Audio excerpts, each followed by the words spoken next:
यह उस समय की बात है जब भगवान शिव के पास कोई वाहन न था। उन्हें पैदल ही जंगल पर्वत की यात्रा करनी पड़ती थी।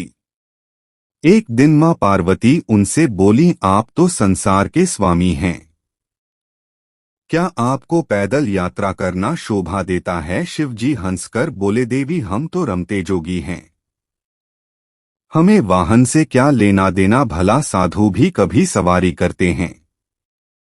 पार्वती ने आंखों में आंसू भरकर कहा, जब आप शरीर पर भस्म लगाकर, बालों की जटा बनाकर, नंगे पांव कांटों भरे पथ पर चलते हैं तो मुझे बहुत दुख होता है। शिव जी ने उन्हें बार बार समझाया परंतु वह जिद पर अड़ी रहीं।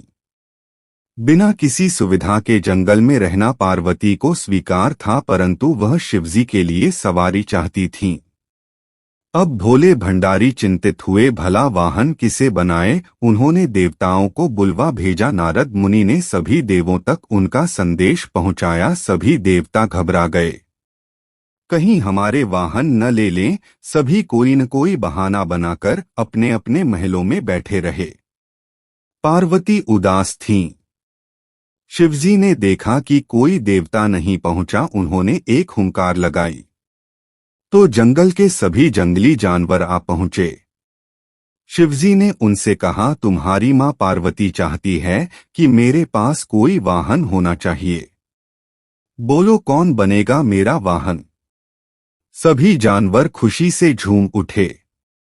छोटा सा खरगोश फुदककर आगे बढ़ा, भगवन मुझे अपना वाहन बना ले, मैं बहुत मुलायम हूँ। सभी खिलखिलाकर हंस पड़े। शेर गरजकर बोला, मूर्ख खरगोश, मेरे होते तेरी जुर्रत कैसे हुई सामने आकर बोलने की। बेचारा खरगोश चुपचाप कोने में बैठकर गाजर खाने लगा।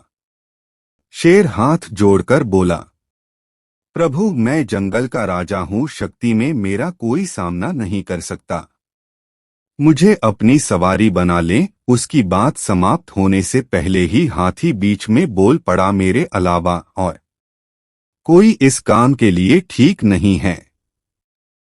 मैं गर्मी के मौसम में अपनी सूंड में पानी भरकर महादेव को नहलाऊंगा।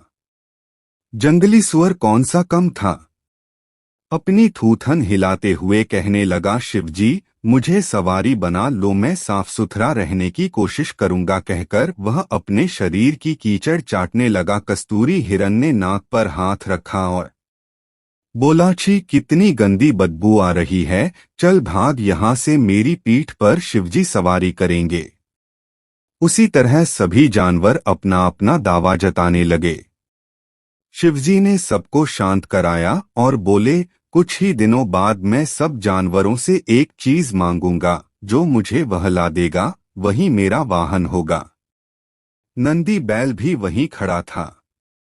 उस दिन के बाद से वह छिप छिप कर शिव पार्वती की बातें सुनने लगा। घंटों भूख प्यास की परवाह किए बिना वह छिपा रहता। एक दिन उसे पता चल गया कि शिवजी बरसात के मौसम में सूखी लकड़ियां मांगेंगे। उसने पहले ही सारी तैयारी कर ली। बरसात का मौसम आया, सारा जंगल पानी से भर गया। ऐसे में शिवजी ने सूखी लकड़ियों की मांग की तो सभी जानवर एक दूसरे का मुंह ताकने लगे। बैल गया और बहुत सी लकड़ियों के गट्ठर ले आया। भगवान शिव बहुत प्रसन्न हुए। मन ही मन वे जानते थे कि बैल ने उनकी बातें सुनी हैं, फिर भी उन्होंने नंदी बैल को अपना वाहन चुन लिया। सारे जानवर उनकी और मां पार्वती की जय जयकार करते लौट गए।